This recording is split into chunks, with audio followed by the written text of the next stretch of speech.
정보가 있는 시사 토크쇼 장윤선, 박정호의 팟짱.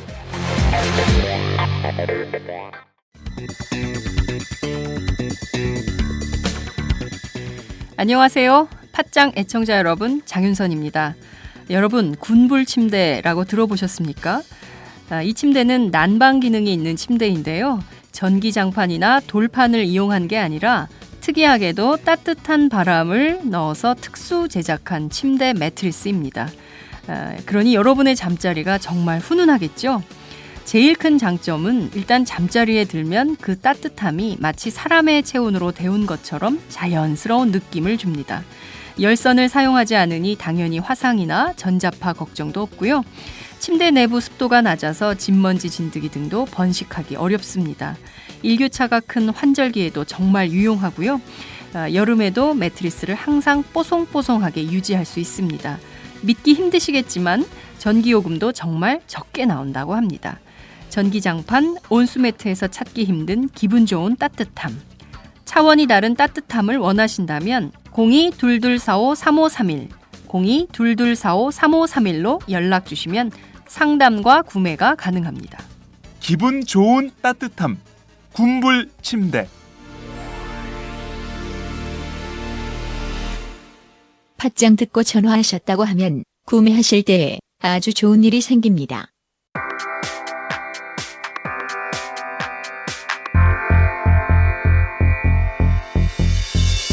정치와 시민이 만났다. 김광진, 안진걸이 함께합니다. 시민의 정치.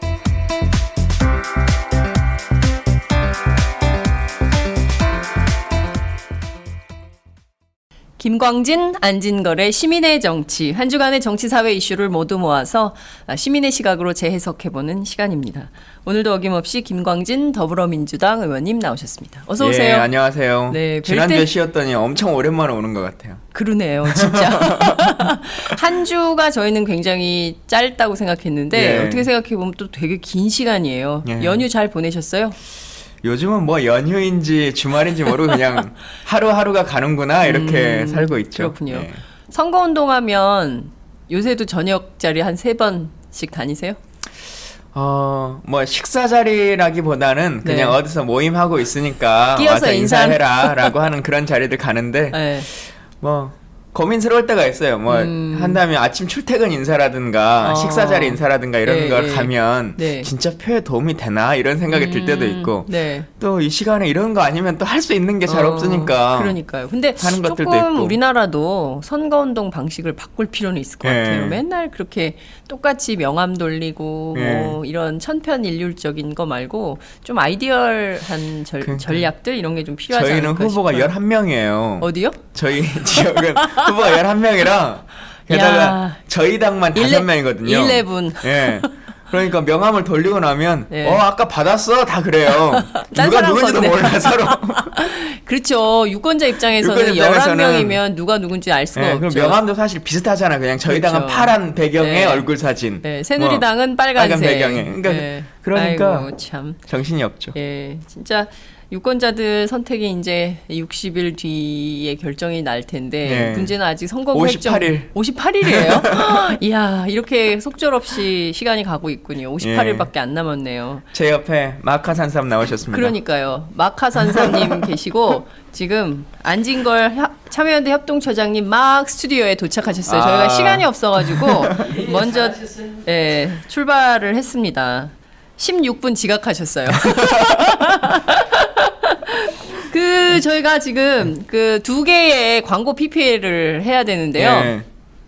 하나는 마카산삼, 영한네이처 마카산삼. 이 어려운 경제 위기 속에도 팥장을 잃지 않고 팔리는지 안 팔리는지 확인도 안 되지만 여하튼 이렇게 열심히 광고를 해주고 계세요. 예. 네, 참 고마운 민주 사장님. 예. 박수 한번 칠까요? 돈을 벌어가지고 돈이 좀 이렇게 생기면 팟짱에 이렇게 광고를 해주시고. 그러니까요. 예. 여러분들 끊이지 않게 네. 영한네이처에 마카산삼 많이 좀 해주시고 이 마카산삼으로 검색하면 업체가 좀 여러 개가 나와요. 그러니까 그래요? 꼭 영한네이처 이 빨간 그렇죠. 파란 케이스로 바꿔주면 좋은데 그러니까. 빨간 케이스 기억해 주십시오. 네, 빨간 케이스. 예. 참고로 안에는 검은색 비닐팩으로 돼 있어요. 그렇습니다. 헷갈리지 마세요. 예. 안진걸 참여연대 협동처장님 네, 안녕하십니까. 오셨습니다. 네. 왜 이렇게 늦었어요? 빨리 얘기해. 집이 경기도 하남이어가지고 네. 잘못했습니다. 엄청나게 올림픽대로하고 강변북로가 오늘 막혔습니다. 굉장히 많이 막히는 길이에요. 출근길이 오늘 잘못했습니다. 죄송합니다. 일어나서 인사하셨어요. 예. 죄송합니다. 근데 참 그건 사랑합니다 아니야? 서울 이거는 시내가 사랑합니다. 어떻게 죄송합니다. 잘못했습니다. 네. 자, 아직까지 댓글이 없는 걸로 봐서는 그렇게 크게 잘못했다고 사람들이 생각하지 않는 것 같아요. 한 왜냐하면 번만 봐주세요. 오늘 새벽 6시부터 그 교통이 막혔어요. 그래서 어딥니까? 저 의정부에서 시내로 나가는 동부간선도로는 6시 때에 서울 진입하는데 45분이 걸린다는 뉴스를 제가 보면서 출근했어요. 여튼 오늘 굉장히 또 잠깐 또 따뜻하다가 다시 또 한파가 왔기 때문에 출근길이 꽁꽁 얼어붙었다 이런 말씀을 좀 드리고 싶네요. 예. 여하튼 그 열심히 오셔서 너무 감사드립니다. 저희가 이제 광고 계속 얘기를 해야 되는데요. 마카산삼 말고 여러분 새로운 광고가 들어왔어요. 군불 침대. 제가 봐서는 우리는 보면 상품도 되게 특이해. 사장님이 그죠? 원하지는 않으셨을 것 같아요. 그 사장님 아드님이 팟짱 애청자시래요. 아유. 네. 저는 그런 아드님들이 너무 사랑스러워요. 감사합니다. 네. 그 어떤 건지 의원님 소개를 좀 해주세요. 예, 그 여기에 이렇게 써져 있어요. 애교 있는 성우분의 음성으로 읽어달라. 네, 네. 제가 애교 있는 성우분은 아닌데 네. 그냥 딱 그 한 줄의 슬로건. 기분 좋은 따뜻함. 군불 침대 이겁니다. 예. 야, 진짜 성우하셔도 되겠는데요? 군불- 안진걸 처장님 버전으로 한번 들어보자. 네. 응. 애교 있는 성우분 음성. 추위가 싫으십니까? 사람의 체온이 그리우십니까? 군불 침대가 여러분을 기다립니다. 꼭 써진 대로는 안 읽어. 야, 꼭 써주는 대로 안 아니, 읽어. 성우처럼 해바라기에서 한번 야, 흉내내본 겁니다. 해보는 거. 어렵네요. 정말 예. 그 이게 1교차가 방금 큰 사람의 예. 체온처럼 따뜻함 예, 이렇게 예. 말씀하셨잖아요. 예, 정말인가요? 이게 원래 방식이 그 대부분 요즘 전기로 하거나 아니면 맞아요. 요즘 온수매트에 이래가지고 물 데워서 이렇게 맞아요, 하잖아요. 맞아요. 근데 이것은 바람을 데워서 한대요. 오, 바람. 예. 그래서 실제 들어가면 사람의 온기를 통해서 하는 것처럼 네. 공기가 따뜻한 그런 침대라고 하는데 그렇군요. 예. 한번 누워보고 싶다. 그러니까요. 우리 언제 한번 그 군불 침대 누워서 한번 예, 방송을- 사장님 아드님 이 마카산삼 보시는 것처럼 이렇게 네. 실물을 주시면 저희가 이렇게 네. 보여드리겠습니다. 누워서 군불 침대에 누워서 한번 팟캐스트 해보는 게 소원이에요. 네. 저희 누워서 한번 하는 기회를 갖도록 아유, 하겠습니다. 예. 주실 때 3개 총선- 주셔야 돼요. 3개. 네. 총선 앞두고 바람 되게 중요한데 따뜻한 바람을 이용해서 특수 제작한 침대. 예. 네, 굉장히 기대가 큽니다. 군불 침대에 누워서 우리 셋이 한번 뜨뜻하게 어휴. 뜨끈한 그 군불 뗀 것처럼 뜨끈한 자리에 군불 앉아. 토크, 군불 토크. 그래. 근데 군불 사람의 토크. 체온이 근데 이게 그러니까. 바람으로 하니까 그건 장점이 있겠네요. 네. 대부분 전자파나 화상 같은 거에 대한 걱정이 많은데 네. 이건 바람이니까 뭐 화상 걱정이나 전자파 걱정 이런 것들은 없을 테니까. 네, 예. 맞아요. 되게 좋을 것 같아요. 오늘도 오마이로 하루를 열고 마감할 것 같습니다. 더민주 200석, 정의당 20석 갑시다. 오. 220석 파이팅. 김광진 의원님 사랑해요. 의원님. 감사합니다. 아직 출근 시간이 아닌데도 이렇게 우리 그러니까요. 댓글 부대들이 예. 댓글 부대들이 또 벌써 출근하셨어. 8시 21분인데. 예. 선거 시즌이니까 네. 빨리 좀 나오세요. 군불 침대네요. 와 신기하다 이런 의견 주셨습니다. 이게 좋아만 하시지 말고요. 실제 판매에 도움이 돼야 돼요. 예. 그 광고를 하면 판매에 도움이 돼야 되니까 저희 애청자분들께서 많은 협조해 주시기를 당부드립니다. 본격적인 얘기를 좀 해보도록 하죠. 예. 연휴 기간에 난리가 났잖아요. 4차 핵실험에 미사일 발사, 로켓 발사. 근데 저는 의원님 이걸 좀 여쭙고 싶은데요. 우선 로켓 발사예요? 미사일 발사예요? 이렇게 보셔야 될 것 같아요. 네. 미사일이라고 하는 것은 결국은 어디에 타겟이라고 하는 것이 정해져야 되는 거잖아요. 어디를 쏴서 예, 맞춰 어디를 쏴서 맞추려고 요격을. 했을 때 물론 그것이 빗 맞았을 수도 있고 기술이 부족해서 그까지 갈 수 없었을 수도 있고 하겠지만 네. 그 목적성이 있을 때는 미사일이라고 하는 것이 맞겠지요. 그런데 국방장관이 발표한 것처럼 지금 북한은 네. 이것을 궤도 진입하는 과정까지의 실험인 것이고 대기권에서 다시 하강하는 실험은 실험조차 하지 않고 있다. 네. 그리고 그런 기술은 축적하지 않고 있는 것으로 파악하고 있다 이렇게 얘기하고 있지 않습니까? 네. 그러면 이렇게 보는 게 맞을 것 같습니다. 북한이 ICBM급 미사일 개발을 위해서 네. 꾸준하게 기술 개발을 하고 있는 것은 맞다.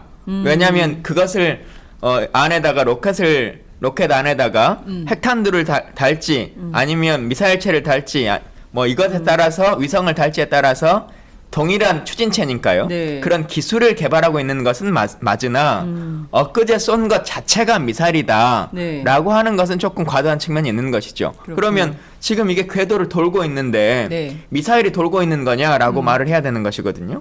아, 미사일이 궤도를 돕니까? 예. 근데? 그러니까 그렇게 말할 수 있는 것은 네. 아닌 거죠. 그렇죠. 예. 예. 아주 그냥 냉정하게 표현해서 네. 위성을 쏘았죠. 위성을 쏘았다고 했다고 막 엄청 공격을 하던데 진성준 의원님을 그건 그러니까 그것도 팩트를 한번- 말한 것 팩트를 팩트라고 말한 걸 공격해서는 안 되고 네. 다만 이제 우려되는 지점이 있다면 그 위성을 쏘아올릴 정도의 기술이라면 네. 대륙간 탄도 미사일이라든지 네. 또는 장거리 미사일도 이렇게 언젠가는 공격용으로 전환할 가능성이 염두에- 있기 때문에 그런 부분에 대한 우려는 할 수 있다고 봐요. 예. 그러니까 네. 저희는 냉정하게 위성을 쏘았는데 네. 그 위성으로서의 기능을 다 하는 거냐 아니면 위성의 목적으로 쏜 거냐를 검증하면 되는 거고 네. 그게 아니라 미사일 기술을 발전시키기 위해서 쏜 거라면 그분에 대한 지적을 하면 되는 거지. 네. 형태상 위성인데 네. 그래서 한반 지구 궤도를 돌고 있다고 다 확인이 됐는데 네. 그걸 자꾸 계속 미사일이라고만 하고 그게 위성이다라고 이야기하는 사람들을 막 매도할 필요까지는 없다는 거죠. 여러분의 마음 알아요. 미사일로 전용될까봐 그러시는 거잖아요. 그런 부분에 대해서는 김강진 의원님이나 저희도 걱정하고 있습니다. 네. 북한이 국제사회에 협력해서 대화와 말로 해야지 이렇게 자꾸 실력으로 힘 보여주기 식으로 하는 건 바람직하지 않다는 거 저희도 너무 잘 알고 있기 때문에 네.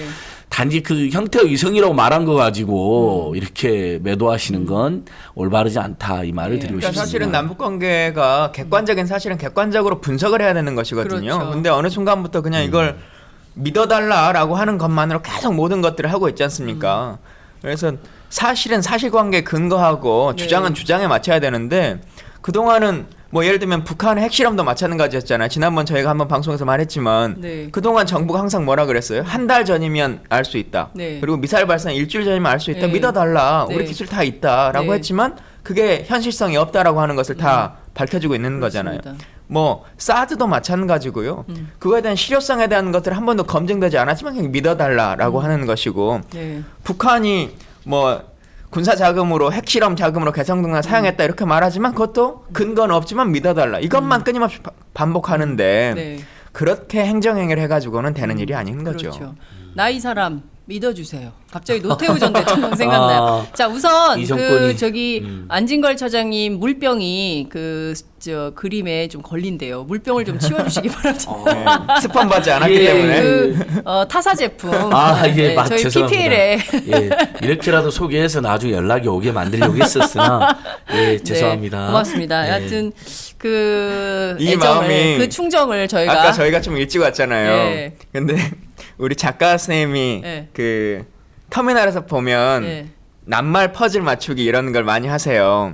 그래가지고 제가 저도 그거 하나 사주세요 이렇게 네. 했는데 네. 선물 하나 줬어요. 네. 네, 그러면서 주고받으면서 이걸 잠깐 보여주고 하면 낱말 퍼즐 맞추는 사장님이 우리한테 광고하지 않을까 이런 얘기를 작가님이 막 왜 하시더라고. 이렇게, 왜 이렇게 곤궁한 처지에 있음을 스스로 막 입증하려고 그러세요. 예. 자, 그 얘기 거기까지만 하고요. 예. 네, 여러분 넘어가겠습니다. 10만인 클럽 그러니까 잠깐 5만인 10만인 클럽이 아직 안 됐잖아요. 10만인. 네. 저도 제가 한 5년 전부터 네. 10만인 클럽 회원인데 네. 5년도 더 됐네요. 생각해 보니까 10년 가까이 됐네요. 그렇군요. 근데 아직 10만이 안 됐더라고요. 네. 예. 여러분 채워주시기 바랍니다. 예, 채워주세요. 지금 마음이 바쁘셔. 네, 지금 시간이 별로 없는데 8시 27분인데 자꾸 딴 얘기로 가면 안 돼요. 집중해서 토의해야 됩니다.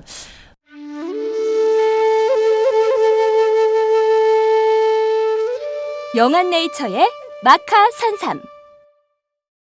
공중파 텔레비전에도 없고 인터넷 배너 광고 하나 없지만 팟캐스트 좀 들어봤다 하는 분들은 다 아는 마카 산삼. 진짜 유명해져서 유사 제품도 많아졌습니다. 이젠 마카 산삼으로 검색하면 너무 많이 나와요. 꼭 영한네이처로 검색해주세요. 팟캐스트에서 듣던 그 마카 산삼을 구입할 수 있습니다. 특히 나라 걱정으로 심신이 지친 분들에게 권합니다. 몸에 정말 좋습니다. 내 몸도 나라도 살릴 힘이 납니다. 페루의 마카와 우리나라 산삼, 몸에 좋은 11가지 원료를 모두 하나로 만든 마카 산삼. 마카 녹용과 마카 소아 청소년도 있습니다. 1일 2회 공복에 따뜻한 물과 함께 드세요. 영한 네이처 마카 산삼. 네, 저도 팥짱 녹음하기 전에 마카산삼을 꼭 챙겨 먹고 있습니다. 앞서 말씀을 좀 해주셨어요. 그 미사일이냐 로켓이냐, 이것은 그 미사일로 전환될 가능성이 있는 로켓이다. 그럼 현재로서는 로켓이라고 명확하게 써야 되는데 우리 언론들이 전부 미사일로 혼용해서 쓰고 있고, 국회에서도 북한의 그 미사일 발사 결의안, 비판 결의안 성명도 내고 그랬잖아요. 그리고 진성준 의원에 대해서도 당 내부에서 징계는 아니지만 경고가 있었다고 들었어요. 특별히 경고성 말은 잘 모르겠고요. 뭐 네. 그냥 어떤 말씀이 있었는지 모르겠지만 진성준 의원과 저에 대해서 이제 계속 얘기들이 있는데 네. 그건 객관적인 사실관계를 묻고 그러니까요. 있는 것이고 예. 그건 당연히 어느 정도의 군사 지식만 가지고 있으면 충분히 답할 수 있는 거라고 생각합니다. 그러니까요. 알겠습니다. 지금 말씀하신 내용을 토대로 지금 보면 저희가 한 주 쉬었잖아요. 주말에 연휴에 쉬고 났더니 막 진도가 엄청 많이 나갔어요. 지난 주말 사이에도 종합해서 말씀을 드리자면 북한이 4차 핵실험했고 뒤이어서 로켓 발사했고 인공위성인지 뭔지 모르겠지만 궤도를 지금 돌고 있고 뒤이어서 우리 정부가 혹독한 대가를 치르게 하겠다라고 하면서 핵실험 직후에는 이제 대북 확성기 재개를 하지 않았습니까? 근데 이제 지난주에는 개성공단 폐쇄를 결정을 했죠. 뒤이어서 임금이 또 문제가 되고 있어요. 홍영표 통일부 장관이 어제 KBS 일요 진단인가요? 나와 예. 출연을 해서 개성공단 임금의 70%가 북한의 당 서기실 그리고 39호실로 들어가서 이것이 이제 핵미사일 개발에 쓰이고 있다. 대량 살상 무기에 전용이 되고 있다. 이 얘기를 처음 했어요. 근데 이게 유엔 안보리 결의안을 우리 스스로 위반한 셈이 된다. 여기까지 이제 진도가 확 나갔습니다. 그래서 저희가 이제 이걸 하나하나 좀 분석을 해봐야 될 것 같은데요. 우선 만약에 홍영표 장관의 주장이 사실이라면, 근데 이것도 참 그래요. 장관이 정부의 어쨌든 외교통일 컨트롤 타워 중에 한 분이 주장을 했다. 밝힌 게 아니라 언론이 전부 주장했다고 쓰고 있거든요. 주장을 했다라고 한 것도 참 그렇긴 한데, 하여튼 이 홍 장관의 주장을 어떻게 좀 보십니까? 지금 뭐 국회 정보위, 국방위 하나도 안 열리고 있어요. 외교위, 외통위는 오늘 열리죠. 예. 아직 열리지 않고 있는데 사실은 이게 말 그대로 주장인 것인데 네. 주장을 하려면 최소한의 근거는 돼야 되는 것이죠. 근데 지금 그 최소한의 근거조차 되지 못하고 있는 거지 않습니까? 예를 들면 전체 비용 70%를 다 말하지 못하더라도 네. 그중에 일부분이라도 어떻게 근거를 제시해서 사용한 내역서를 공개해야 네. 처음 수사라는 게 진행이 되는 것인데 네. 지금 그조차도 지금 아닌 거지 않습니까? 그리고 70%라고 하는 말 자체를 지금 북한의 세입 세출 구조 자체를 통일부 장관이 이해하고 있는지 없는지를 좀 잘 모르겠어요. 북한의 세입세출 구조. 예. 그러니까 개성공단이 기본적으로 운영이 이렇게 되는 거지 않습니까? 저희가 임금을 주면 네. 100% 중에서 30%가 사회 시책비, 우리로 네. 치면 세금이라고 하는 걸로 네. 국가가 가져가죠, 북한이. 그리고 70%가 개성공단의 임금을 위한 비용으로 이제 사용되는 것인데 네. 우리도 세금을 내면 그것이 기재부로 다 일원화돼가지고 국세청에 징수를 받지 않습니까? 그렇습니다. 우리가 뭐 자동차를 타든 세금 뭐 담배를 피든 다 세금이 이제 들어갔는데 그렇죠. 예. 어떤 공무원이 공금을 횡령했다. 그래서 뭐 한 50억을 횡령하거나 방산비리로 돈을 빼먹었다. 너무 많이 빼먹고 있어요, 예. 우리는. 그러면 국민들이 담배값 낸 걸로 세금이 다 횡령됐으니까 그 원천적인 문제가 국민들에게 있는 것이냐? 그러지 않는 거잖아요. 그러네. 우리가 그 탈세범들한테 협조한 사람들이네. 예, 우리가 탈세범죄한테 협조했으니까 우리를 징계하겠다라고 네. 말한 것과 똑같거든요. 그러니까 북한의 세입구조 자체가 네. 당연히 그렇게 돌아가는 것이고 아주 지금 언론들이 보면 진짜 언론이 좀 잘해줘야 돼요. 지금 오늘자 언론들 보세요. 메이저 언론들이라고 하는 데서 유엔 결의 위반이다라고 하는 거 한 줄도 안 썼어요. 한 줄도 지금 나오지 않고 있어요. 이건 아주 당연한 팩트인데도 불구하고 그런 거 마찬가지로 말을 교묘하게 우리가 미화로 지급하고 있는데 그것을 현물로 주거나 아니면 북한 돈으로 바꿔가지고 지급하면서 제대로 가지 않는다. 이렇게 하고 있단 말이에요. 네. 우리도 생각해 보세요. 중동으로 파견시켜가지고 네. 중동에 뭐 건설품을 일으켰을 때나 아니면 월남전에 파견을 하거나 그 군인들을 보내거나 다 할 때 다 네. 미화로 돈을 받죠. 당연히 국제사회에서 돈을 받는 거니까. 네. 그리고는 한국의 노동자들이나 아니면 군인들에게 달러로 돈을 줍니까? 월급을? 당연히 한국 돈으로 바꿔서 주는 거죠. 그리고 북한은 돈보다는 원래 이제 물품으로 주는 것이 기본화되어 있는 사회주의 시스템이니까 당연히 쌀이나 뭐 재화로 이렇게 제공하는 것이 북한의 사회 시스템인 것이죠. 네. 근데 그것을 뭔가 엄청난 그 돈 세탁을 한 것처럼 네. 그렇게 말하고 있는 것도 예. 북한의 아주 베이직한 경제 시스템인 것인데 네. 그것도 좀 납득되기 어렵고 예. 또 당연히 근데 이제 그분이 미화 전직 그 통일학과 교수 아니에요? 그러죠. 그 북한 전문가 아니에요? 예. 네. 북한대학원 교수도 하시다가 그러니까요. 오신 거잖아요. 그러니까 북한의 사회 시스템을 모른다고 할 수 없잖아요. 그죠? 아니 이분은 원래 개성공단 네. 일시중단 잠정중단만 주장한 거로 지금 확인되고 있잖아요. 네. 근데 청와대에서 너 가만히 있어. 네. 전면 중단해야 되니까 해서 아마 입술도 부르트고 굉장히 고뇌를 많이 하신 흔적이 그러니까, 있어요. 예. 표정이 너무 어두워요. 예, 표정도 어둡고 예. 자기 신념과는 좀 다른 말을 하는 것 같기도 예, 하고. 예. 근데 상황이 그러하니까 이제 총대를 매라는 명령을 받았을 수도 있고 아니면 까였잖아요. 보통 네. 까이고 나면 충성하는 사람들의 태도가 2배, 3배로 오바를 하게 되죠. 내가 지금 입지가 흔들린다. 그럼 내가 더 이 정권에 선물을 줘야겠다 해서 정권이 생각지도 않은 말을 했을 수도 있는데 물론 이 정도의 메가톤급 발언은 정권 수뇌부의 명령을 받았거나 교감을 했겠지만 네. 그럼 여기서 아주 상식적인 많은 언론이 지금 황당한 보도를 하고 있지만 마치 전쟁을 부추기는 보도까지 하고 있지만 경향신문의 헤드라인이 이거잖아요. 그럼 보수 언론은 보수 정부는 그동안 8년 동안 유엔도 속이고 국민도 속이고 전 세계를 속였다는 거거든요. 그게 갑자기 그렇게 전용되지 않았을 거 아니에요. 네. 홍영표 장관 말처럼 처음부터 그랬거나 어느 시점에서 했을 거 아니에요. 타면 유엔 안보리 결의 위반했을 뿐만 아니라 온 국민 뭐 국제사회 모두 유엔 미국 다 속인 거죠. 얼마 전까지 전혀 그런 근거가 없다라고 네. 했거든요. 개성공단은 꼭 필요하다. 그러니까요. 근거가 없다. 그래놓고 이렇게 태도를 돌변한 것은 청와대의 지시, 청와대의 주도로밖에 볼 수가 없습니다. 두 가지를 좀 봐야 될 것 같은데요. 일단 구분해서 첫 번째는 어찌됐든 이제 홍영표 장관이 그 북한에 대한 배경 지식이 없는 상태에서 이런 발언을 하지 않았을 것이다. 고로 홍영표 장관이 본인은 반대했는데 청와대 내부의 강경파 이런 언론 보도에 따르면 김관진 안보실장이 주도적으로 했다는 거 아닙니까? 결국에는 대통령의 판단을 군부가 이렇게 상당히 자료를나 근거를 준 뭐 이런 셈인데 그것도 저희가 이따가 좀 다뤄보기로 하고요. 또 하나는 이제 언론 문제 말씀을 예. 해주셨는데 지금 조중동 일제히 딱 거기까지 쓰고 있어요. 너무 재밌는데 저는 오늘 아침 신문 보다가 야 어떻게 이렇게 짜맞춘 듯이 새 언론이 똑같이 70%가 전용되고 있다. 딱 거기까지만 썼어요. 그 다음 스텝까지 나갔거든요. 주말에 분명히 그 인제대 교수이신 김현철 교수 분명히 네. 밝혔잖아요. 페이스북을 통해서. 그게 유엔 안보리 예. 결의 위반이다. 2094호까지 나왔어요. 근데 그 얘기를 하나도 안 쓰고 있어요. 오로지 한결의 경향만 쓰고 있어요. 이러니 언론 자체가 국민들은 그러면 70% 전용됐다까지만 아는 거 아닙니까? 그 뒷상황은 잘 예. 모르는 거고 사실 여기 앉은 저희들이나 이제 그 페이스북이나 이런 걸 하시는 소위 이제 좀 약간 뭐랄까 정치에 관심이 많은 분들은 아시지만 그 밖의 시민들은 모르는 거죠. 그러니까 시민적 이슈에서 사라지는. 상식의 범위에서 우리가 네. 판단을 한번 해보자고요. 네.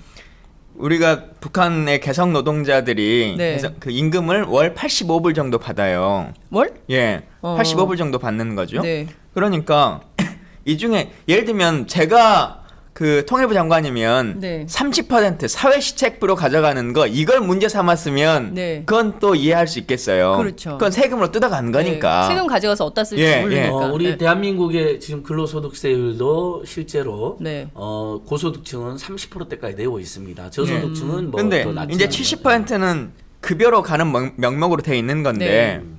여기서 70%랑 해봐야 87에 56 해봐 뭐 한 얼마예요? 10만 원 돈 정도 10만 원 돼. 돈이에요. 15만 원 네. 돈이에요. 그 5만 원 세금 15만 원 내고. 돈에서 예. 15만 원 돈에서 그 노동자들이 얼마를 받아가지 않습니까? 한 달 네. 먹고 살 돈이 사인 가족 쌀로 주든 기준으로 뭐로 10만 원. 주든 네. 나가잖아요. 네. 지금 개성공단의 입주 업체들이 말하는 것처럼 북한이 경제 상황이 좋지 않을 시절에 차라리 쌀로 달라라고 할 정도로 실제로 이것이 노동자들의 가정 생활비로 들어갔다는 거 아닙니까? 그렇죠. 그러면 북한의 경제 상황을 감안하더라도 그 원가 물가 가치를 감안하더라도 최소한 가족들이 먹고 살 만큼의 쌀을 제공해 주려면 네. 7, 8만 원 이상의 돈들은 계속적으로 들어갔다는 거예요. 그렇죠. 그리고 북한은 다른 재화까지 포함해서 주기 때문에 그런 걸 네. 감안하면 10만 원 이상은 북한 네. 돈으로 쳤을 네. 때 네. 10만 원 이상의 가치는 계속적으로 네. 들어갔다는 거예요. 네. 70%가 전용이 되려면 네. 단돈 1원도 개성공단의 노동자가 가져가지 않았을 때 전체를 다 가져갈 때 가능한 돈입니다. 그러니까 저는 그것도 굉장히 궁금했어요. 왜 70%인가? 그러니까 사회시책비를 빼고 나머지 70%가? 나머지 39호실로 들어가는 돈을 그냥 말하는 건데 그러면 그건 말이 안 당연히 되잖아. 그럼 이 사람들은 뭐 먹고 살아요? 뭐 먹고 살아요. 그러니까 그렇게 말하면 안 된다는 거예요. 그 70%라고 하는 돈, 네. 개성공단 노동자들에게 가야 될 70%의 돈이 네. 39호실을 거치면서 그게 네. 이제 외환을 바꿔야 되니까 39호실을 거치면서 네. 그 중에 일정 정도 금액이 39호실이 우리로 치면은 청와대 비서실 같은 거 아닙니까? 네. 예? 예전으로 치면 안기부 뭐 돈 세탁하는 그런 네. 공간인데 거기서 노동자들한테 갈 것에 뭐 20%씩을 떼고 뭐 갔다라고 하는 근거를 대면 저는 이해할 수 있다는 거예요. 네. 근데 70%가 다 전용됐다 이렇게 얘기를 해버리면 네. 지금까지 개성공단 노동자들은 10원도 안 받고 있었어야 돼요. 근데 그게 아니잖아요. 그러니까요. 다른 동네에 비해서 그래도 개성시는 괜찮다. 예. 먹고 살만하다. 잘 산다. 이런 얘기가 있었다는 거잖아요. 그러면 실질적으로 북한 노동자들에게 지원이 됐던 현물 지원이든 현금 지원이든 그게 있었으니까 그걸 가지고 그래도 잘 그렇죠. 살았으니까 그런 입소문이 났던 거 아니겠어요? 예. 근데 그런 걸 전면 부인하는 통일부 장관의 발언이 나온 거예요. 그리고 문제는 이게 이제 국제사회로부터 이제 큰 문제가 될 텐데 정부는 또 이거를 이렇게 얘기했어요.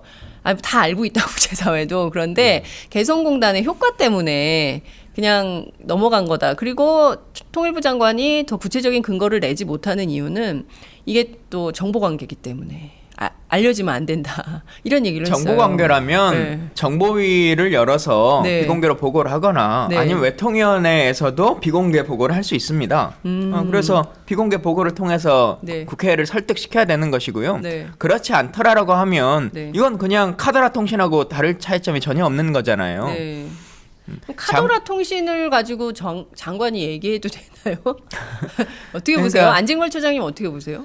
네, 입술이 부러졌잖아요, 이분이. 제가 보기에는 진심으로 막 하는 것 같지는 않아요. 위에서 시켜서 하는 게 아닌가, 아까도 말씀드린 것처럼. 네. 그런 강한 의심을 가지고 있고, 심지어는 최근 보도에는 지금 미국이 강력히 요구했다라는 이제 분석도 나오고 있습니다. 그리고 한미일이 일제 움직임으로 봤을 때 지금 이 대북 관계 컨트롤 타워는 대한민국이라보다는 미국이 강경하게 주도한다고 봤을 때 미국의 입김도 상당히 작용한 거 아닌가 이런 생각도 듭니다. 그래서 한반도가 남과 북이 화해하고 협력하고 주체적으로 이렇게 판단하고 대하는 게 아니라 또다시 신냉전의 한 그 불구덩이 같은 냉전은 차가운 전쟁인데 사실 지금 열전 상황으로 가고 있잖아요. 뜨겁게 막 타오르고 있는 거잖아요. 네. 분위기가. 그것을 그래서 뭐 사드 같은 거 막 이렇게 이야기가 되고 이랬는데 미국과 박근혜 정권 모두 냉정을 찾아야 된다. 북한에도 계속 그런 식으로 하시는 건 한반도 안정에 전혀 도움이 안 되는 것 같다로 일관되게 제가 호소도 드리고 촉구도 하고 설득도 해야겠지만 네. 그렇다고 해서 남한하고 미국까지도 이렇게 강대강, 심지어 강대강이 아니라 저쪽의 강수에 초초 강수를 둬가지고 한반도 정세를 지금 완전히 옛날 뭐 한국 전쟁 직후 같은 상황으로 몰아가고 있잖아요. 네. 전쟁이라도 하자는 분위기잖아요. 이렇게 가면 모두 죽겠다는 것인데 지금 굉장히 냉정을 되찾아야 된다. 가장 냉정을 되찾아야 될 상대는 북한뿐만 아니라 네. 박근혜 정부와 미국이 아닌가 이런 이야기도 해보고 싶습니다. 아, 냉정과 열정 사이 뭐 이런 것도 생각이 나네요. 예. 네? 어떤 선택을 할 건지. 근데 의원님 저는 앞서 제가 말씀드린 그 문제를 좀 짚어봐야 될 것 같은데요. 어쨌든 외교 안보 그리고 그 통일 그리고 남북 관계 이 관련해서는 북한 전문가들이 많았고 남북 관계 전문가들이 화해와 협력 노선으로 지금까지 어쨌든 관리를 해왔단 말이에요. 그런데 홍영표 장관의 주장은 그 안진걸 처장님 말씀대로 까이고 그리고 김관진 안보실장의 주장이 힘을 얻어서 대통령 판단에 상당히 많이 작용을 했다고 한다면 결국 군부가 컨트롤하는 남북관계를 컨트롤하는 이런 상황이 됐다 이렇게 볼 수밖에 없지 않을까요? 우리가 지금 박근혜 정부가 기본적으로 네. 군부가 거의 장악을 많이 하고 있지 않습니까? 실제적으로 군부가 보셨을 장악을 때 했다. 예. 국가안보실장도 아시는 것처럼 국방장관을 하다가 이제 올라간 상태로 있고 뭐 청와대 비서실장도 육군참모총장 출신이고요. 네. 국민안전처라고 하는 것을 새로 신설했는데 네. 국민안전처 장관도 사성장군 출신이고 국민안전처 차관도 네. 장성 출신이지 않습니까? 이야. 기본적인 뭐 이 외교 안보 시스템이라고 하는 것들이 네. 다 이제 그런 식의 흐름으로 들어가고 있고 그 세부적인 비서관들 청와대 비서관들 라인들도 보면 네. 봤을 때 우리 항상 이제 논쟁이 나옵니다만은 이 자리는 외교부에서 추천하는 사람이 들어가야 하는 자리입니다라고 하는 자리도 네. 항상 군 출신이나 국정원 출신들이 들어가서 문제가 되기도 하고 하는 일들이 계속적으로 네. 박근혜 장관 3년 내내 일어났었습니까? 그러니까 그런 일들이 끊임없이 이제 반복되니까 제대로 해결되지 않는 문제들이 많이 있고 또 결국에는 이렇게 군부가 장악한 청와대라면 결국에는 군사적 대결 중심으로 갈 수밖에 없겠네요. 예. 아무래도 군부나 네. 적을 상정한 이 정보기관은 네. 끊임없이 적대를 과장해야지 자신들의 입지가 커지는 경향이 있기 때문에 군사적 적대 관계를 즐긴다고도 볼 수 있는 거죠. 그래서 오히려 위험하다. 북한의 성군 정치가 위험하다 그러면서 박근혜 정부가 북한의 성군 정치를 따라하는 것도 아니고 이렇게 군부의 입김이 세서야 되겠느냐 이런 생각을 저희들도 해봅니다. 그리고 거기에다가 호전적인 대북 정책을 지금 일부 펼치고 있는 미국의 강경파도 입김까지 작용한다면 네. 저희는 이제 오로지 걱정하는 게 그거예요. 북한에 대해서도 아까 말씀드린 일관되게 비판적 메시지 내고 호소하고 설득하고 촉구해야 되겠지만 네. 남북 상황이 지금 너무 혼용무도한 상황으로 가고 있잖아요. 작은 충돌도 이러다가는 분명히 뭐 국지전으로 발전한다든 이런 정말 우려가 느껴지잖아요. 거기다 국민안전처에서 얼마나 황당한 짓을 했습니까? 세금을 들여가지고 70만 부가 넘는 것으로 공습시 대피 요령을 배포했거든요. 그러니까요. 이건 거의 뭐 정신이 비정상인 거죠. 그러니까 냉정을 찾아가지고 한쪽이 약간 흥분했을 때 오히려 냉정해갖고 이렇게 흥분했니? 이야기하자. 이렇게 해가지고 오히려 허를 찔러야 될 상황에 네. 개성공단 오히려 셀프 자해라는 지금 평가를 받고 있지 네. 않습니까? 북한에는 별로 피해도 안 주면서 우리 남쪽에만 엄청난 피해를 주는 개성공단을 스스로 폐쇄하는 셀프 자해. 네. 그다음에 남과 북의 가교를 스스로 끊고 그다음에 오히려 완전히 지금 막다른 골목을 하고 있는 것이거든요. 그리고 요거 말려야 되는 거죠. 우리 국민들이 말려야 됩니다. 이건 아니라고 해야 됩니다. 네. 이렇게 가면 우리가 불안해서 못 사는 거거든요. 작은 충돌로도 한반도는 정말 엄청난 참사상이 올 수 있다. 무조건 막아야 됩니다. 그러니까 북한이든 남한이든 이런 불장난을 못하게 강경파들이 장난을 못 치게 우리가 일관되게 호소해야 된다. 그러니까요. 그렇게 근데 보고 있습니다. 오늘 오전 중앙일보 여론조사를 보면 그리고 또 전날 머니투데이에서 머니투데이 더 300에서 예. 조사한 결과가 좀 서로 상충되는 면이 있어요. 그러니까 머니투데이 더 300 여론조사를 보면 그 온라인 댓글 뭐 이런 그 SNS 민심 뭐 이런 것들을 조사했는데 54%가 이번 그 개성공단 폐쇄에 대해서 잘못한 결정이다 이런 비판을 내리고 있는 반면 중앙일보가 똑같은 여론조사를 했는데 여긴 또 찬성 여론이 50몇 %예요. 그래서 이것도 좀 굉장히 여러 가지 문제들이 좀 착종돼 있는 지점이어서 여론도 정확하게 잘 봐야 된다 주도 면밀하게 이런 근데 생각이 이제 들고요. 그 여론조사 말씀하셨으니까 우리가 언론 얘기도 했습니다만 네. 여론조사도 그 이제 오늘 발표했으니까 내일 전체적인 질문지가 공개될 거 아니겠습니까? 네. 그걸 봐봐야 알 것 같은데 그 동안에 뭐 테러 방지법이라든가 안보 상황과 관련한 여론조사를 항상 이런 식으로 했어요. 뭐 북핵 위기가 북한 핵실험을 한 이 시점에서 테러 방지법이 필요하다고 생각하십니까? 이제 이런 필요하다. 식으로 질문하는 것이죠. 네. 네. 마찬가지로 뭐 개성공단에 에서도 질문을 이렇게 한다면 북한으로 그 개성공단 임금의 70%가 북한의 핵실험으로 전용되고 있다라고 정부가 발표했습니다. 그런데 여러분께서는 개성공단 폐쇄를 찬성하십니까? 반대하십니까? 이렇게 찬성한다. 질문할 수 있는 것이죠. 그렇군요. 그래서 질문지를 사실 정확하게 보고 나서 그것에 대한 객관적인 지표가 맞는 것인지 아닌 것인지 판단해볼 필요가 있는 것이죠. 그렇군요. 예. 오늘 굉장히 중요한 예. 지점을 지적해 주셨어요. 상식, 여론조사, 그러니까, 예. 중앙일보 여론조사 오늘 아침 대서특필이 됐지만 그 이후에 문항 설계가 어떻게 됐는지 예. 보시고 이 여론조사가 적합한지 부적합한지 꼭 내일 판단하시라. 지면으로 예. 한번 기사를 보세요. 써주시면 좋겠어요. 예. 정권이 장악한 KBS하고 연합뉴스도 여론조사를 했는데 한 50% 조금 상회에서 개성공단 폐쇄를 찬성으로 나왔는데 그렇죠. 정말 믿기지가 않더라고요. 물론 SNS 여론이라는 것도 진보나 개혁적인 분들이 많이 있는 게 사실이어서 그것만으로도 우리가 판단해서는 안 된다고 저는 늘 호소드리고 생각하고 있지만 최소한 조금만 차분하게 생각해 보면 개성공단 폐쇄까지는 너무했다는 여론이 훨씬 많을 것 같거든요. 물론 저희들도 뭐 여론조사를 객관적으로 하지는 못했습니다만, 네. 근데 그게 북한에 주는 타격은 적고 남한에 주는 피해는 훨씬 크고 구체적으로 북한에는 어떤 타격인지는 불분명하고 네. 우리 대한민국에는 벌써 1조가 넘는 중소기업의 피해, 그렇죠. 경제가 어렵다고 하면서 오히려 중소기업인들을 죽이고 거기서 일하는 노동자, 협력업체까지 하면 수만 명의 노동자들을 어렵게 만들고 그래서 이런 초강경 조치를 남발하다 보니까 주가까지 떨어지고 현대 관련 주식들도 떨어지고 대북 사업하는 사업들 전부 다 어려워지고 뭐 이런 상황이잖아요. 여기에다 중국이 만약에 사드에 대해서 또는 대한민국에 너무 과잉행위라고 생각되는 거에 대해서 경제 보복이나 경제 뭐 응수 조치를 한다면 훨씬 더 어려워질 텐데 이걸 생각하면 지금 최근에 먹고 사는 문제도 굉장히 어려워서 이번 총선의 최대 관심사가 무엇이냐 그러면 또 40% 이상은 경제 문제다, 일자리 문제다. 경제 문제와 일자리 문제를 합치면 50%가 넘어요. 대부분 네. 조사에서.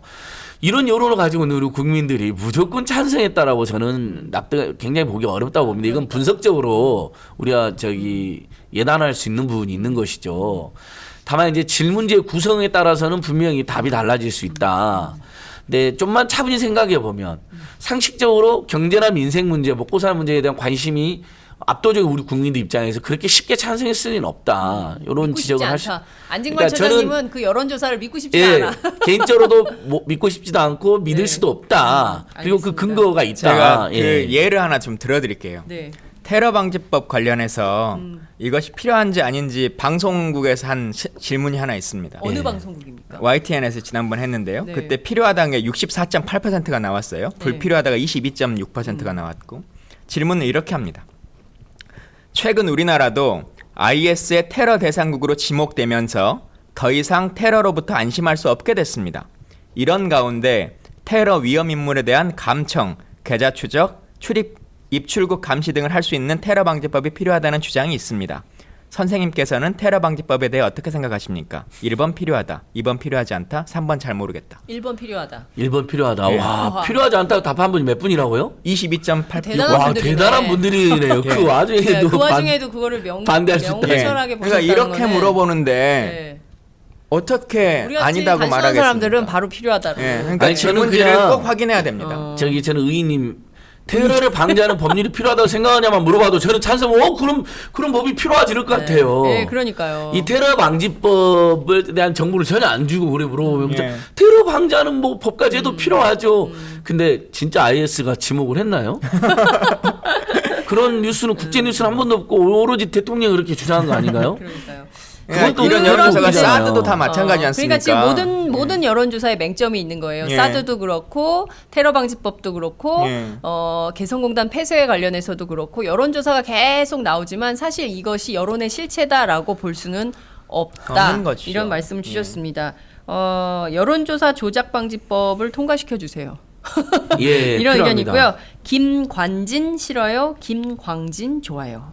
우리 아유. 김광진 의원님 말씀 잘하시니까 상당히 집중이 됩니다. 예. 이런 얘기를 주셨습니다. 제가 오늘 발언을 굉장히 자제하고 있는 이유가 왜냐하면 그럴 수밖에 예. 없어요. 오늘은 의원님의 전문 분야이고 전문 분야가 나왔기 오랜만에 제가 전문 분야가 오랜만에 나왔어요. 전문 분야. 옆에서 들으면서도 네. 설득력이 쏙쏙 있어서 그러니까요. 저도 감탄하면서 듣고 있어요. 여러분 제 표정 보세요. 네. 완전 감탄. 네, 앞서 안진걸 처장님께서 국민안전처가 전쟁 발발에 따른 행동 요령 그 지침을 공습 대표령입니다. 좀 더 구체적으로. 예, 이 이거 70만 너무 막 부를 나가는 그러니까요. 거잖아요. 이렇게 배포를 했는데 16일 박근혜 대통령 국회 연설을 한다. 그리고 그 자리에서 단합을 강조한다라는 보도가 이미 나왔습니다. 청와대 관계자가 이런 얘기를 했어요. 여야가 대결을 하고 남남 갈등이 심화되는 것은 그것이야말로 북한의 전략에 우리가 말려드는 꼴이다. 따라서 지금 우리가 해야 될 것은 국민 단합 그리고 일치 단결하는 모습을 보여야 한다. 이런 주장을 했습니다. 그리고 지금 우리가 해야 될 것은 단합이다. 단합에 해치는 행동을 해서는 안 된다. 우리 셋이 하고 있는 겁니까? 예, 단합을 해치고 있습니다. 예, 명백히 해치고 있습니다. 국난 분열을 일으키는 남남 갈등의 유발자. 예, 저는 청와대가 왜 그렇게 반복적으로 지난 3년간 무슨 자기들이 잘못을 해놓고 거기에 대한 비판만 하면 국민 단합을 해치는 것으로 몰아붙이는지 민주사회에 맞지도 않는 원리를 지금 계속 이야기하는 것이거든요. 우리는 NGO잖아요. 더더욱이나.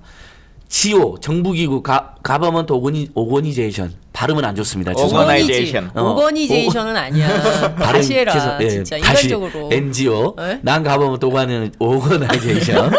오거니제이션이든 오거나이제이션이든 아이를 이로 읽을 것인지 아이로 김광진 읽을 의원님 것인지. 한번 다시 해주세요. 한번 Non 해주세요. Government Organization. 그래. 예, 아유, NGO, 정말. 자 정부기구가 아니기 때문에 정부랑 다른 이야기를 하는 것이죠. 네. 이게 전 세계에서 통용되는 원리거든요. 그렇습니다. 그러면서 대화하고 네. 정부의 실패가 있을 수 있기 때문에 더 좋은 방향으로 나가는 게 그렇죠. 민주사회 운영 원리입니다. 감시하고 견제하고 그렇죠. 그래라고 있는 거거든요. 그럼요. 근데 이때마다 남남 갈등 유발 세력이 되고 단합을 해치는 세력이 되고 북한의 전략이 노란하는 세력이 되는 거예요. 이 국민들에 대한 모독이 너무 심각합니다.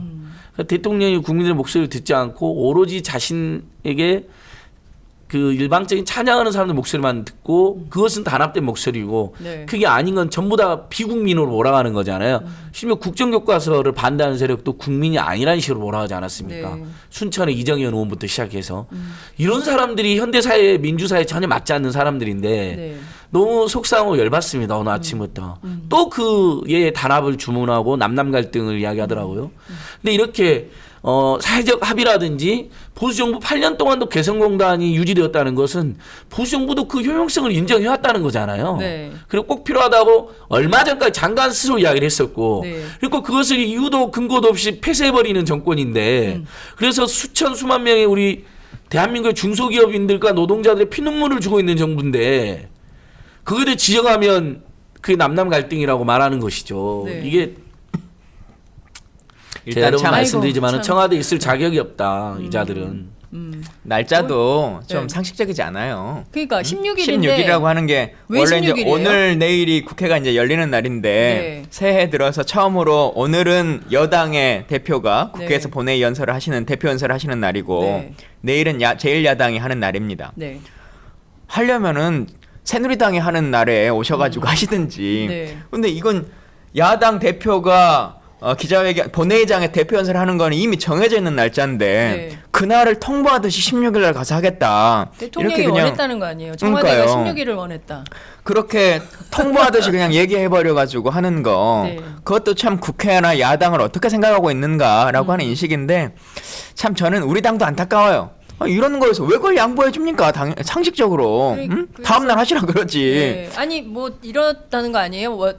이종걸 원내대표에 따르면 그 어찌됐든 대통령이니까 그 대국적 차원에서 양보했다는 거잖아요. 이게 가만히 아유, 보니까 진짜. 그 김정인 대표의 난을 거부한 적이 있었잖아요. 그렇죠. 거기에서 김정인 대표의 연설까지 방해를 하려고 한 게 아닌가 이런 생각도 해봅니다. 워낙 김종인 대표가 치졸하고 아니라 국회 연설은 이종걸 이번에 원내대표가. 이종걸 원내대표한테 이종걸 원내대표에 대해서도 아주 감정이 안 좋잖아요. 아. 그때 왜 그러셨어요? 네, 네. 그때 왜 XX라고 하셨어요. 아니 그거 그날 국무회의가 예정돼 있는 날이에요. 그러니까 국무회의 석상에서 하시면 되는 거거든요. 네. 아니면은 대국민 기자회견 하셔도 되잖아요. 그렇죠. 담화를 발표하셔도 되잖아요. 꼭 근데 그 필요한 내용도 거 대국민 있잖아요. 담화 엄청 좋아하잖아요. 그렇죠? 그러니까 국민들한테 자주 이렇게 하시고. 국민들 세워놓고 기자회견은 아니고. 심지어는 기자들을 병풍으로 세워놓고 순실하시는 분인데 그러니까 단합해라라고 하는 게 결국은 우리 사회를 그렇게 가슴 아프게 했던 가만히 있어라라고 하는 말하고 사실 똑같은 말이지 않습니까? 시끄러워 가만히 있어. 예. 이런 거예요? 그런 말들이 얼마나 가슴 아프고 슬픈 얘긴데.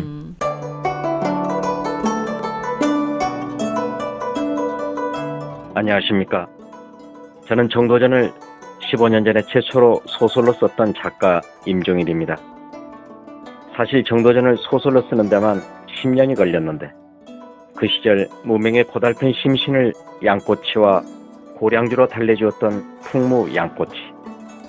풍무 양꼬치는 월드컵 4강의 기쁨도 나라골 우습게 돌아가고 분통이 터질 때도 늘 함께했던 안식처이자 사랑방이었습니다.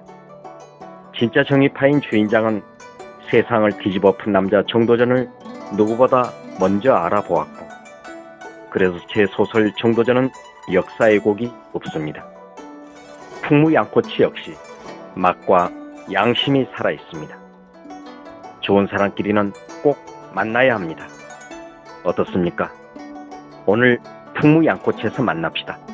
2호선 구로 디지털 단지역으로 오세요. 예약 문의 02809-9292 02809-9292. 팟짱 애청자라고 하시면 정성 가득 담긴 서비스도 나갑니다. 어제 더불어민주당 논평을 냈는데요. 여야 간의 일정 협의를 하고 있는 상황에서 청와대가 일방적으로 일정을 통보하듯이 발표한 것은 국회를 무시한 처사로 매우 유감이다. 이런 입장을 논평을 냈어요. 그리고 그로부터 얼마 뒤에 이종걸 대표가 양보하기로 했다. 이런 보도가 나와서 이 논평 내신 분 참 뻘쭘했겠다. 이런 생각이 좀 들었습니다. 저는 대통령이 국회 연설할 수 있죠.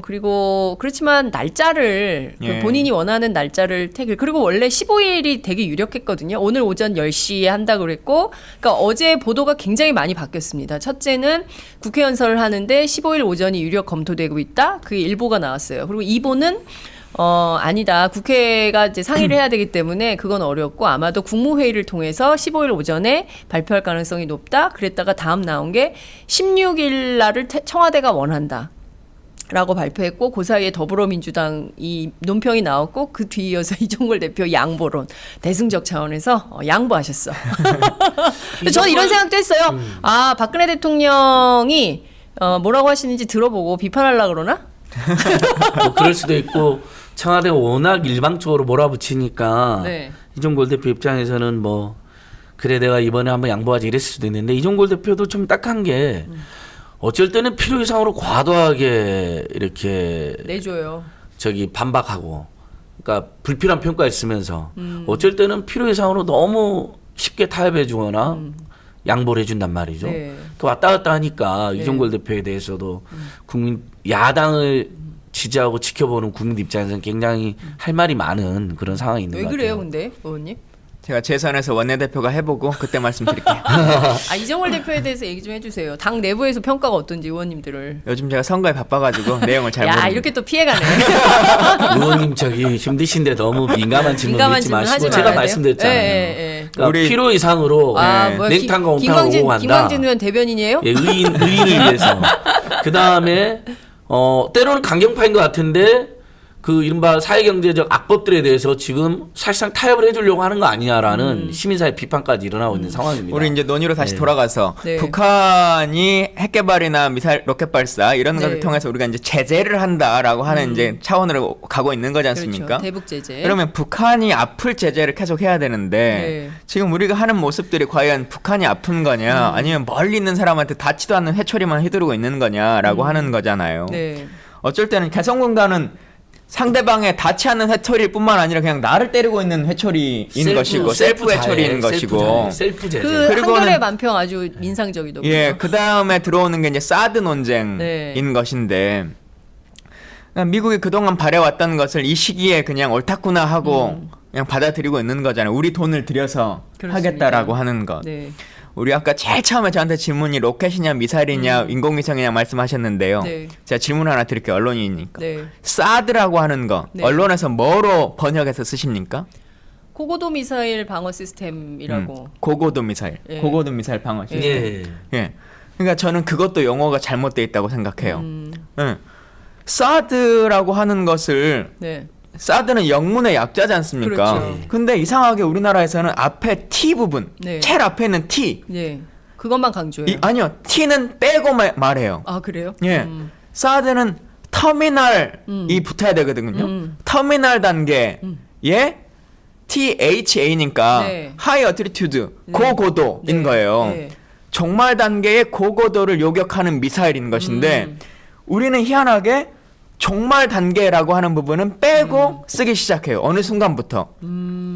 종말 단계가 굉장히 의도가 있는 겁니다. 왜냐? 계속 우리가 야당이 제기하는 게 남북 간의 전구가 짧기 때문에 대기권까지 올라갔다가 다시 내려오는 이 종말 단계는 대한민국의 방어막과는 관련이 없는 무기 체계다라고 하는 걸 얘기를 끊임없이 하는 거거든요. 그냥 미사일 보내지 어디 대기권까지 예. 보냅니까? 뭐하러? 그쵸? 그러니까 미사일이라고 하는 것이 4개 단계를 거치는 거거든요.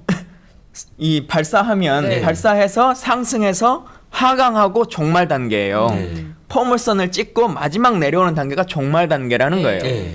그러니까 북한은 지금은 대기권까지 진입하는 이 단계만 하고 있는 거잖아요. 네, 절반이네요. 예, 절반까지 가는 거예요. 네. 근데 아무리 좋은 사드 체계도 이 상승하는 스피드는 따라잡을 수가 없어요. 이것은 맞출 수 없습니다. 네. 이걸 요격하는 단계는 아니에요. 그러니까 40km, 뭐 150km 나오는데 상승하는 단계에서의 40km나 150km는 맞출 수 있는 게 아닙니다. 예. 예. 이게 대기권으로 올라갔다가 내려오는 단계, 그것도 하강 지점을 끝나고 네. 마지막 종말 단계, 터미널 단계일 때만 맞출 수 있는 거예요. 그렇군요. 그러니까 이 짧은 거리의 전구에서는 이렇게 올라가서 고박 발사를 할 필요가 없다는 거죠. 예. 예. 그러니까 그러니까 꼭 이 터미널 단계라고 하는 것을 써줘야 정확한 사드의 용어인 거예요. 근데 기자들의 어법으로 보면요, 종말 단계에 있는 고고도 미사일 방어 시스템이라고 쓰면 너무 길어. 그러니까 고고도 미사일 방어 시스템으로 압축적 표현을 쓰는 거로 이해를 해주시면 되는데, 오늘 의원님께서 설명해주신 대로 종말 단계에 있는 요거 굉장히 중요한 포인트라는 네. 점을 좀 말씀드리고요.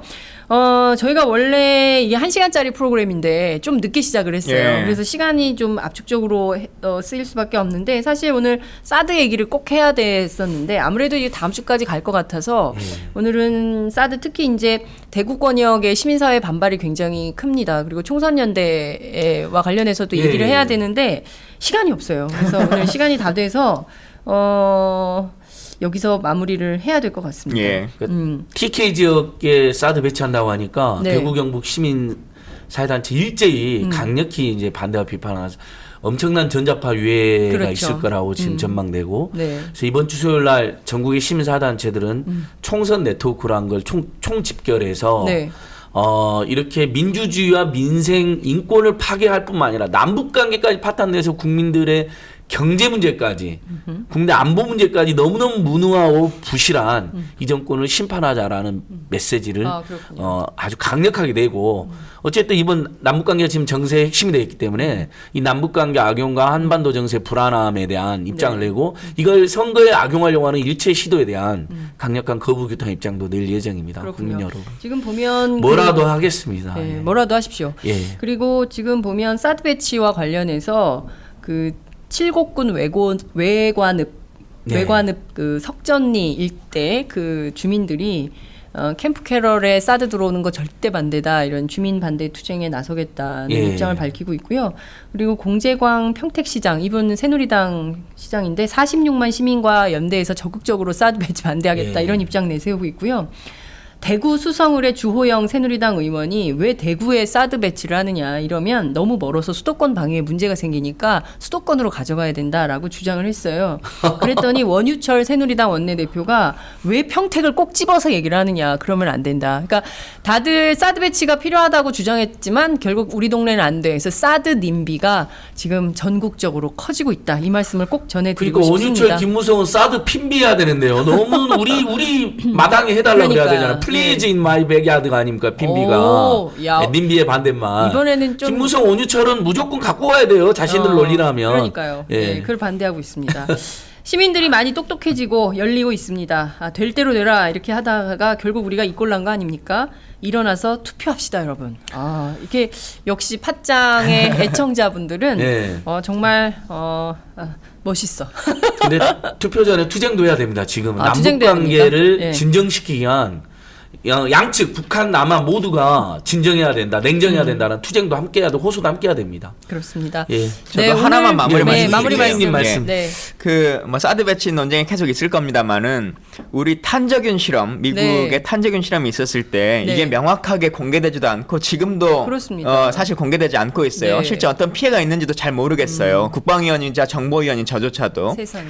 이 사드 배치도 사실 논의가 2월 2일 날 갑자기 뭐 네. 제기했다 이렇게 말하고 있는 허위 사실을 지금 하고 있는 거지 않습니까?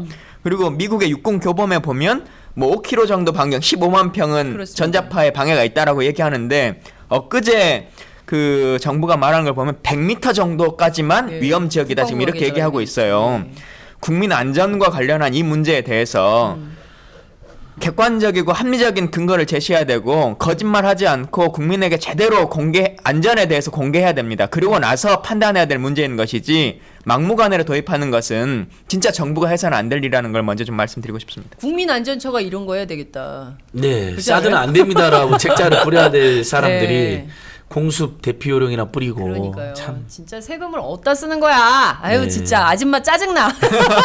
그러게 힘들게 네. 돈 벌어서 다 세금 내시는데 그러니까요. 정말 세금 왜 이렇게 많이 뜯는 거야? 내야 될 세금은 내야 맞아요. 되지만 정말 이 정권에 네. 낸 세금 내기 싫습니다. 예. 아유 오늘 말씀 정말 잘 들었습니다. 네. 안진걸 처장님 다음 주 일찍 오세요. 예, 죄송합니다. 다음 주에 먼저 와 있겠습니다. 네. 죄송합니다. 고맙습니다. 감사합니다. 네, 고맙습니다. 안녕하세요. 오마이뉴스 대표 오연호입니다. 감사합니다. 여러분의 성원 덕분에 바로 어제 오마이뉴스의 10만인 클럽 회원 10,000번째 참여자가 탄생했습니다. 여러분의 응원 덕분에 오마이뉴스는 더욱더 힘차게 권력과 자본의 눈치를 보지 않고 뚜벅뚜벅 참 언론의 길을 갈 수 있게 되었습니다. 계속 성원해 주십시오. 10만인 클럽 회원이 2만 명 정도가 되면 사실상의 진보 종편도 가능합니다. 자, 그 길을 위해 독자 여러분 함께 해주십시오. 감사합니다.